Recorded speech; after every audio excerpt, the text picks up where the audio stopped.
Bonjour, ici Caroline Côté pour CGM TV. La conclusion d'une transaction immobilière peut parfois comporter certaines embûches.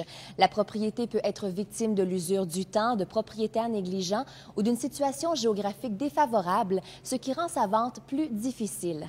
Dans la conférence intitulée « Tests importants en immobilier, air, environnement, pyrite, vermiculite, moisissure, ocre ferreuse », Guy Forêt, président de Multitest, nous apporte des éclaircissements sur ces éléments essentiels. CGM TV le rencontre aujourd'hui. Bonjour, Monsieur Forêt. Merci d'être avec nous aujourd'hui. Bonjour, ça me fait plaisir. Dites-nous tout d'abord, pourquoi le test environnemental est-il de plus en plus exigé?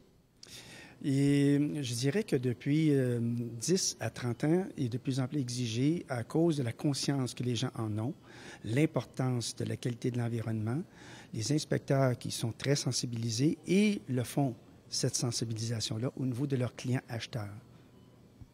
Et on entend de plus en plus parler du test de pyrite. Donc, en quoi ça consiste et quels sont les impacts sur la propriété et sa valeur lorsqu'on en retrouve? Principalement, il s'agit de vérifier la qualité de la pierre concassée sous le plancher de ciment du sous-sol, ainsi que sous le plancher de ciment, la dalle de béton, au garage. Si cette pierre est de bonne qualité, la pyrite qui est à l'intérieur de la roche ne pourra pas réagir. Mais si elle est de faible qualité, l'impact de l'humidité dans le sol naturel peut faire en sorte que le remblai va se gonfler, pousser verticalement sur le plancher de ciment, donc vers le haut, provoquer des fissures avec des bosses sur le plancher de ciment. Si j'ai un garage, par exemple, avec énormément de pierres concassées en dessous, 3, 4, 5, 6 pieds de pierre, on peut avoir des poussées latérales sur les murs de fondation également. Et depuis quelques années, les médias relatent des problèmes reliés à l'amiante dans des maisons. Il y a également la vermiculite. Donc, quels problèmes ces composantes peuvent causer et que doit-on faire dans le cas où nous sommes en présence de ces isolants-là, oui? La vermiculite est un très bon isolant.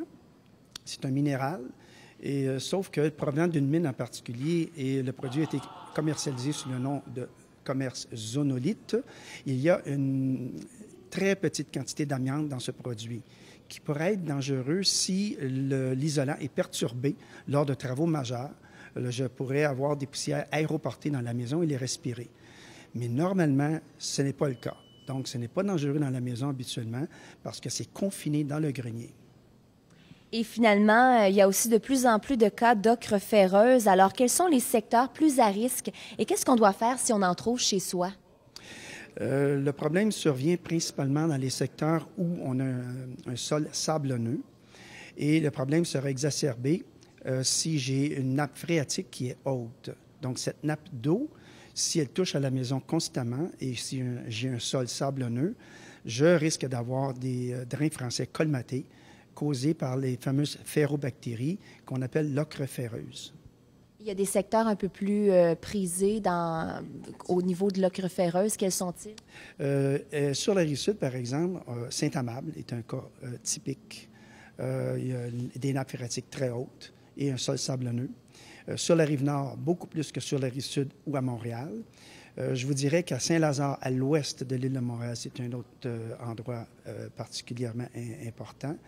Mais je limiterais cela sur la Rive-Sud à très peu d'endroits, parce qu'on a un sol argileux qui n'est pas problématique. À Montréal, c'est la même chose. Bien, merci beaucoup, M. Forêt, de nous avoir éclairé sur ces divers sujets. Vous êtes bienvenus. Nous espérons que cette capsule vous aidera à bien gérer ces situations afin de donner l'heure juste à vos clients. Vous pourrez ainsi mieux les guider vers l'achat ou la vente d'une propriété aux prises avec un ou plusieurs problèmes environnementaux. Et pour bien faire cela, nous vous encourageons à communiquer au préalable avec des spécialistes comme Guy Forêt de Multitest. C'était Caroline Côté pour CGM TV. À très bientôt.